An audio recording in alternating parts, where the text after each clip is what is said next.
So, how in the name of bejesus do you build a sense of community? Well, in this video, I'm going to give you 10 ways to get started right now.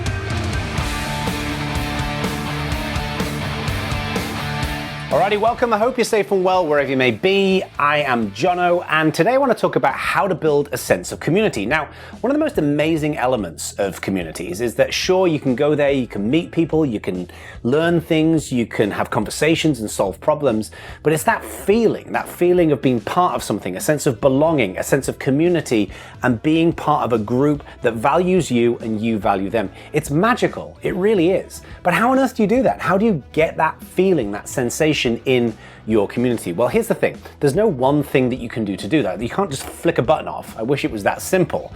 No, instead, what you need is lots of individual little nudges that generate that sense of community, that sense of belonging in your community members. So today, I'm going to walk through 10 things that you can do that I've learned over the course of my 20-year plus career that I've found are indispensable in generating that sense of community. Okay, so I'm going to break this down into two halves, okay? So I'm going to first of all cover the first 5, and then I'm going to cover the second 5, okay? So let's write these down. Now, everything I'm going to cover in this video, you can apply to any community. It doesn't matter whether you're creating a knitting circle that meets in a coffee shop on a Thursday night, or whether you're building a global technology movement. What you're going to need to figure out is how you take these core principles and map them to your specific area, okay? But if you've got any questions, use the comments. If you've got any questions, reach out to me. I'm always happy to help, all right? Now, the first one, let me just move this out of the way. The first one here is to understand your audience. Now, this is really important, okay? This is basically table stakes when it comes to building a community. People don't join a community because they like the idea of joining a community. They come to a community initially because they've got a specific outcome that they want to achieve. Let's say they're passionate about photography and they can't figure out how to do something on their Canon SL3 camera. Well, they may try and find how to solve it in some documentation, but they may end up going to a forum and asking a question in that forum and then ultimately solving the problem. But the reason why they landed at the forum was not because they're like, oh, I'll come and join the community, it'll be brilliant, and there'll be ponies and unicorns and cats and dogs getting on together. No, they go because they've got something they want to get out of it, okay? So what they will do invariably is they'll come to the community because they want to get an outcome, but they'll stay because they enjoy that sense of camaraderie and that sense of relationship building, okay? So to understand your audience, there's 2 key things you want to focus on, okay, when you think about your audience members. The first one is their pain points, and the second one are their roadblocks, okay? So in other words, what sucks about their life right now, okay? What do they struggle with? What do they not enjoy doing? What are those pain points? And then secondly, what are the roadblocks? What's standing in the way of their success? So if they're a budding photographer, for example, when the pain points may be, okay, well, what kind of equipment do I need? How do I package equipment up so when I'm on a gig and I'm working with somebody, I can get it in the back of my car? How do I deal with clients? You know, I've got difficult clients, I don't want to deal with them. You know, I don't know. There's all kinds of different things that people struggle with in any area. Think about what those are for your target audience. If you're talking about a technology community, well, it could be setting up the software and configuring it, or getting the right kind of results, or security issues and things like that. Roadblocks are what's standing in the way of their ultimate ambition. Think about what those things are, because when you invert them and you offer them to your community, it gives them a reason to come, right? So if one of the pain points for let's say a SaaS product, like an online service, is people can't figure out how to get the value out of it, right? They can't figure out how to apply it to their world. Then you could create content, have discussions, you could have Twitter chats, you could have webinars and training sessions. All of that pulls people in. When you pull people in, you've got an opportunity to build a sense of community, all right? Now, the second one here is a safe foundation, okay? Again, we're kind of talking about table stake stuff here, right?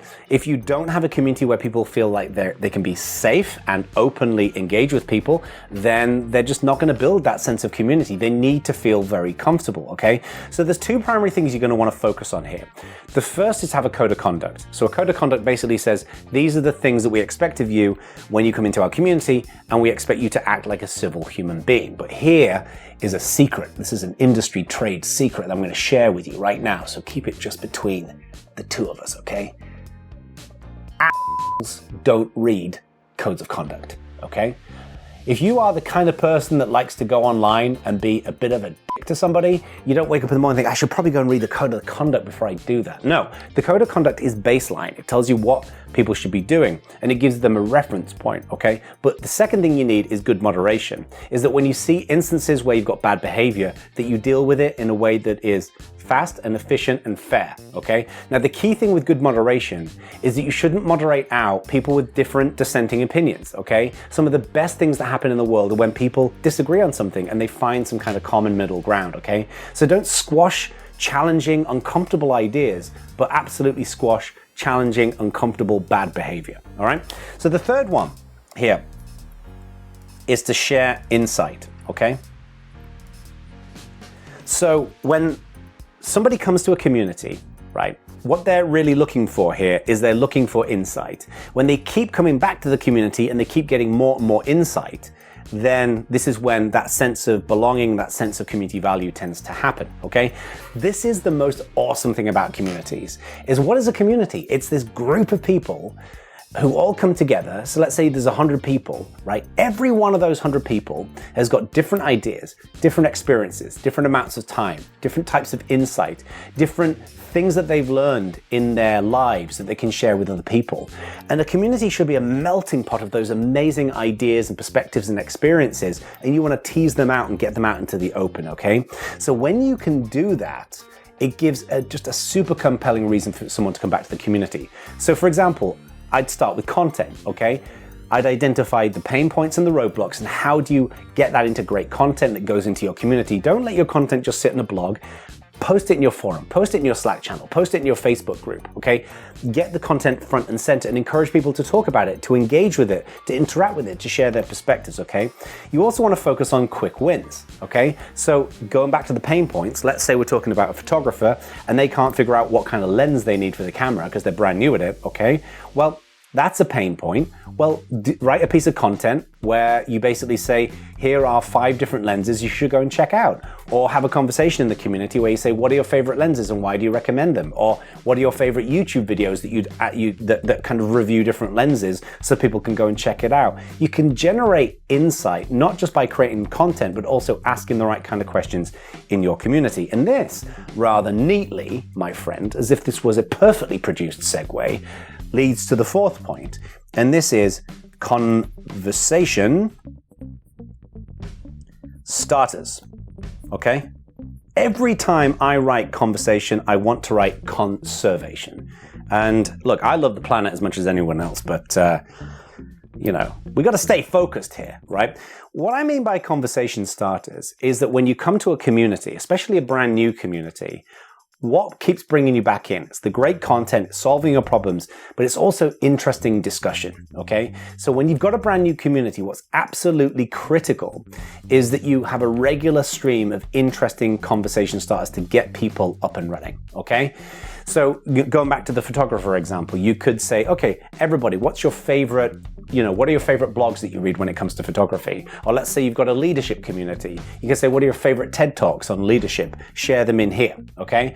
And importantly, when people go and share their input into these conversation starters, is that you respond, you probe, you ask for more information, you ask for them to delve a little bit deeper into what they're sharing, okay?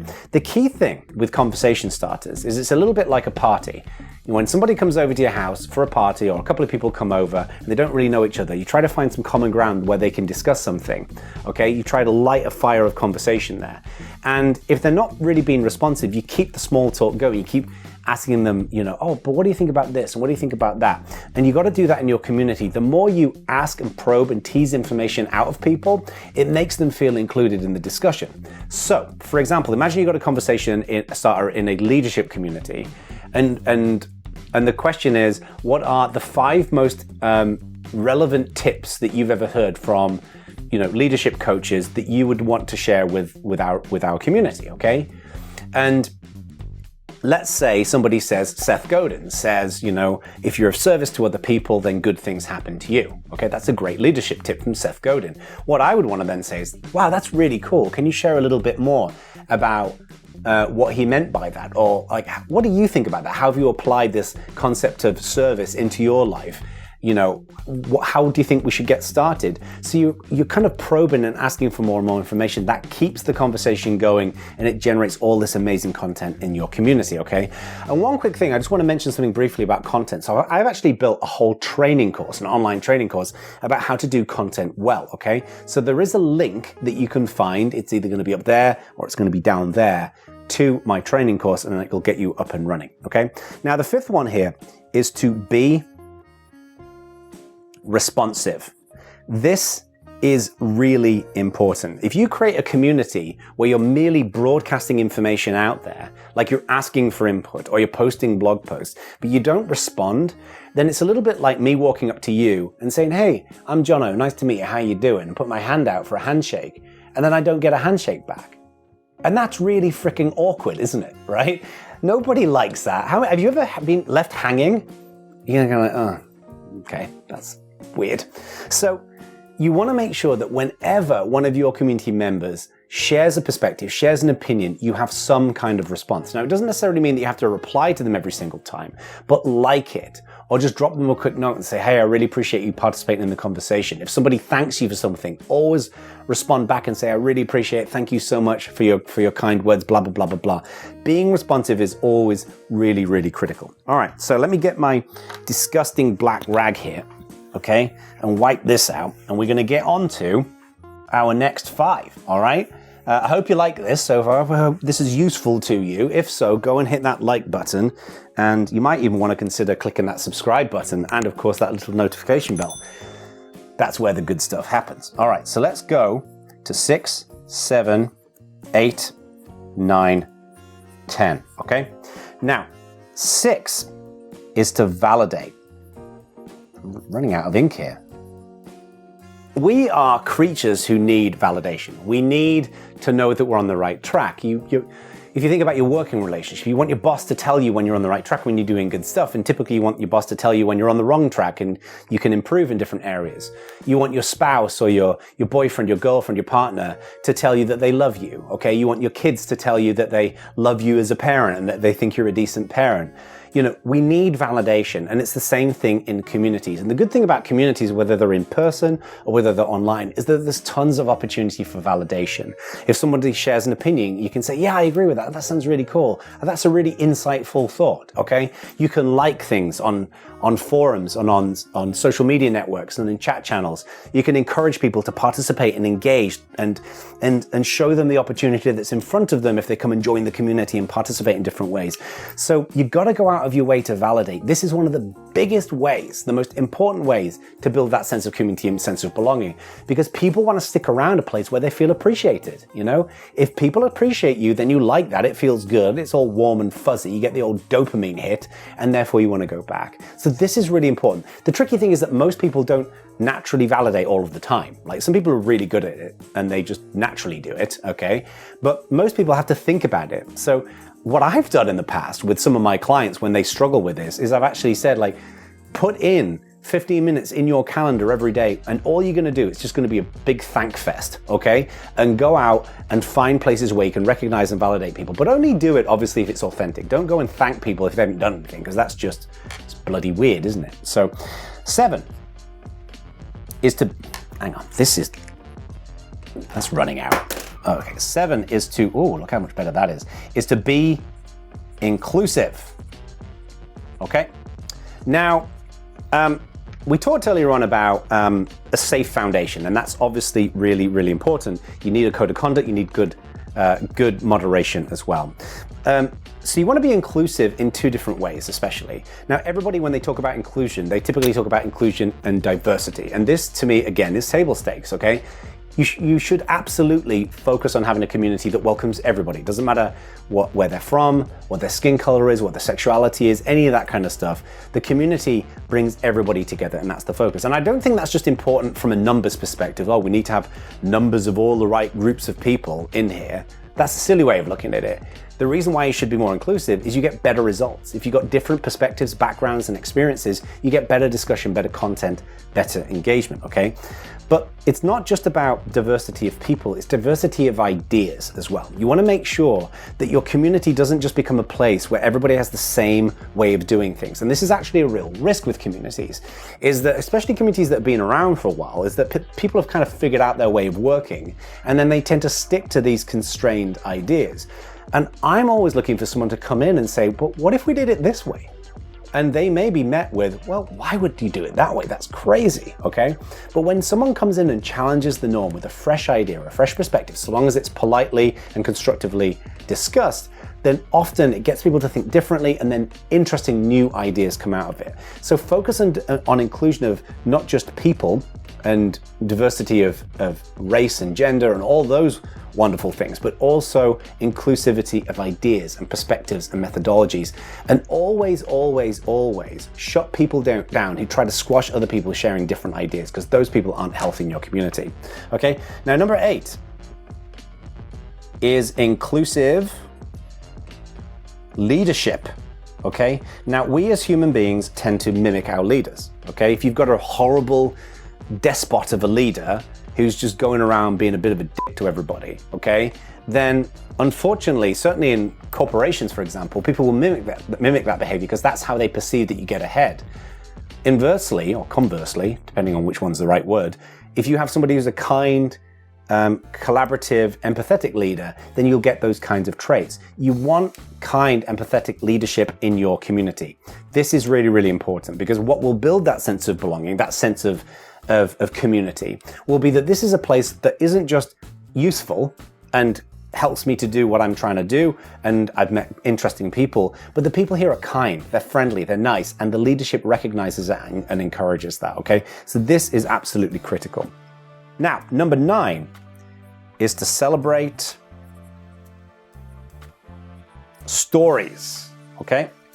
Stories are like vessels of how we share ideas and perspectives and experiences. You know, we do it all the time. You know, you meet with someone for a coffee and you tell a story about something that happened, and the idea is that they pull something out of that story that's a lesson that's learned, or it's a way of commiserating with somebody, or aligning somebody, or saying, I get what you're saying, okay?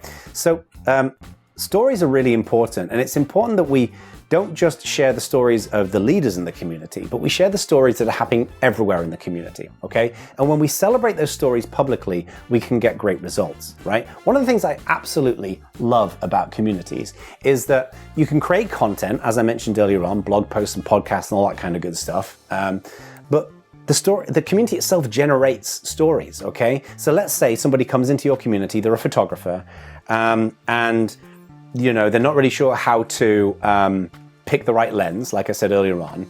And then somebody in the community says, hey, this is a really good topic. Maybe we should actually do like a Zoom session where the community can kind of come together and we'll have a bit of a lens off and people can kind of compare lenses, okay? And somebody else says, yeah, that sounds good. I'll go and set that up. So someone goes and registers a page and a place where people can go and sign up. And then they have the session and let's say 35 people show up, and it's a small community, so that's pretty good, right? This is a great story, right? Somebody went in there with a need. Somebody else said, hey, wouldn't it be cool if we did this? And then it happened, okay? That's the kind of thing you want to put up on a blog. Put it up on social media. Tell the story about how your community is influencing the outcome of what the community is trying to do. Because communities are really effective and they work really well when everybody feels a sense of shared responsibility to make it amazing, okay? So celebrate those kinds of stories. So put them up on blog posts, on social media, go onto podcasts and talk about them, go onto people's YouTube channels and talk about them. Hell, tell me about them and I'll share them, right? I love to hear those kinds of stories. Those kinds of stories don't just make that person involved in the story feel good, but it also sends a message to everybody else like, we really recognize and validate the importance of the people in our community, all right? And then our final one here is to be intentional, okay? Now, this is really important, and I talk about this a lot in my videos and books and whatever else. If you're gonna do something, do it right, okay? Roll your sleeves up, don't have a go at it. Do it, right? Do it right.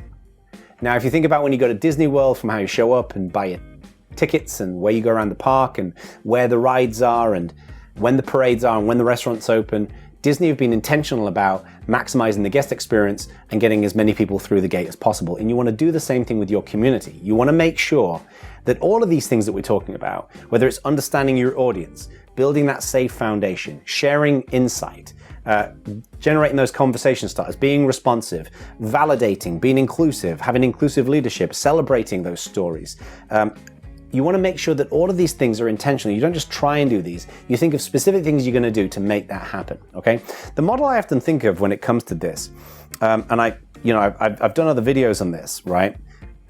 Kind of looks a little bit like this. Okay, so this piece here is kind of your onboarding.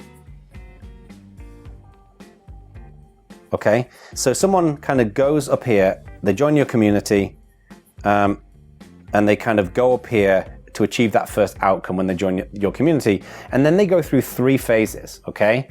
So the first phase here, let me use a different pen because it's going to be easier for you to understand, okay?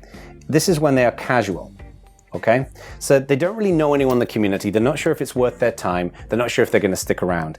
But they join this casual phase, okay? Everybody ultimately starts out here in this casual phase. And then what happens is as they spend more time coming into the community and hanging out and they get to know people, they become regulars.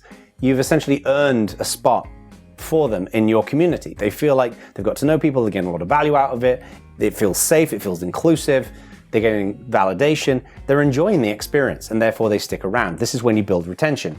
And then the third area up here are your core members. These are the people who are super obsessive about your community and love it and want everybody to have a great time. So the reason why I designed this model is that it kind of pushes people through step by step through a predictable set of pieces. You identify your audience, you get them to a piece of value. Remember earlier on when I said you got to have a reason for people to come, their pain points and their roadblocks. You get people in, then when they're in the casual phase, this is where you want to deliver those stories. This is where you want to be inclusive, make them feel part of something. This is where you want to validate them a lot because they're actively coming into your community and you want to make them feel appreciated. This is where you share those insights and quick wins. And then that's going to move people into the regular phase. And when they're in the regular phase, that's when they start feeling that sense of community and that sense of belonging. So anyway, that's it. We covered a lot of ground in this video, 10 areas. Let me just recap real quick, okay? I got 5 of them on the screen, 5 of them on the board. 1, understand your audience, pain points, roadblocks, give them a reason to come in. 2, create a safe foundation, have your code of conduct, have good moderation to make them feel like it's a safe environment. 3, share insight, lots of content, create quick wins, talk about all the things, all the pain points and roadblocks to keep them coming in. A regular stream of content and discussions is really important. Remember, if you're interested in building out content, check out my online content course. You can check out the link up there or down there. Have lots of 4, conversation starters, lots of reasons for them to come in. I recommend you have at least 2 a week that gets the discussion flowing, gets them used to posting. Number 5, be responsive. Always make sure that if they put the hand out, there's a responsive handshake to it. Number 6, validate them. Make them feel comfortable and thank them, encourage them, agree with them, like them. All those kinds of things make them feel part of something. 7, be inclusive, not just in terms of an inclusive environment of people, race, sexuality, perspectives, all of that kind of stuff, but diversity of ideas, inclusive of ideas and trying new things and exploring new avenues. Number 8, inclusive leadership. Make sure that your leaders are actually encouraging people to participate, to actively play a role in the community, to improve the community. 9, celebrate stories. Get those stories out there on the blog, on social media. That all builds a sense of community, makes people see how amazing the community is. And then 10, wrap this up and be intentional in how you drop these pieces in. If you don't know how to get started, just start with 1 or 2 ideas that you've got from this video. Put them in action and just try them out and see what happens. All right? That's it, my friend. I know this was a longer video. If you liked it, hit that like button. If you find these videos useful, hit that subscribe button and of course tap that little notification bell. It really helps my channel out and it helps to get more of this information out to more people. All right, peace out, folks.